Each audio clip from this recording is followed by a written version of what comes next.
মেয়েটা দুদিন আগে পর্যন্ত টিনের ঘরে থাকতো, এখন দুটো টাকা ইনকাম করে বলে, মিলিয়ন সাবস্ক্রাইবার্স হয়েছে বলে নিজেকে কি ভাবে বেশি ধ্যাসটামো নাকি সহ্য করবো? Hello guys, welcome back to my channel. তো আমি হঠাৎ রোস্ট ভিডিও বানাচ্ছি কেন?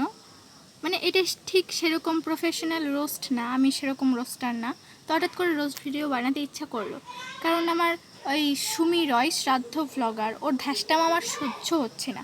আর আমি অ্যামেজিং রির খুব বড় ফ্যান, আমার ওর ভিডিওগুলো খুব ভাল লাগে, আমি প্রায় প্রত্যেকটা ভিডিওই ফলো করি। তো আমার দেখে মানে সুমির ভিডিও তো আমি সেরকম দেখি না, কিন্তু অ্যামেজিং রির সঙ্গে যা কন্ট্রোভার্সি হচ্ছে, তো সেখানে হচ্ছে আমি দেখেছি মানে মানে ওসব নোংরাম আমার সহ্য হচ্ছে না, তাই ভাবলাম একটু রোস্ট করেই ফেলি। রোস্ট বলে না কি বলে জানি না, তো যাই হোক। মানে রূপের অহংকার, হাইটের অহংকার, কতই বা হাইট ওর বলো তো, তাহলে তো এইখানে এই মেয়েটাকে ওর পাশে মানে এতটা পাহাড়ের মতো লাগতো না, তাই না? এই মেয়েটা তো সুমিত থেকেও লম্বা হয়ে গেল, তাহলে কি হবে এখন?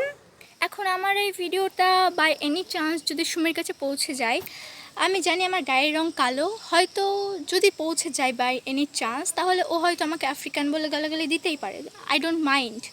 কিন্তু মানে ও যে ধ্যাসটামোটা করছে, মানে ওই নোংরামোটা করছে, ওটা কারোর সহ্য হচ্ছে না।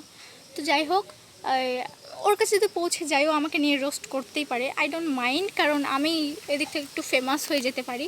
তো যাই হোক, আমাকে আফ্রিকান বলুক যাই বলুক, পৌঁছে যাক। আমি চাই আমার ভিডিওটা সুমির কাছে পৌঁছাক। তো মুখ দেখালে ভিউজ আসবে। ওর ভিডিওতে তো ওর মুখ দেখালেই ভিউজ আসে, ওর ভিডিওতে কেন, ওর মুখ দেখালেই নাকি ভিউজ আসে, তাহলে ওর পিন্টুর ভিডিওতে কেন ভিউজ আসে না? আমারে নিয়ে আর কখন ভিডিও বানাও, তাহলে তোমারও মিলিয়ন হয়ে যাবে, কোনো চাপ। ঠিক আছে, আমি না হয় তোমার মতো একটা ফেমাস ব্যক্তির মুখ দেখিয়েই না হয় ফেমাস হলাম।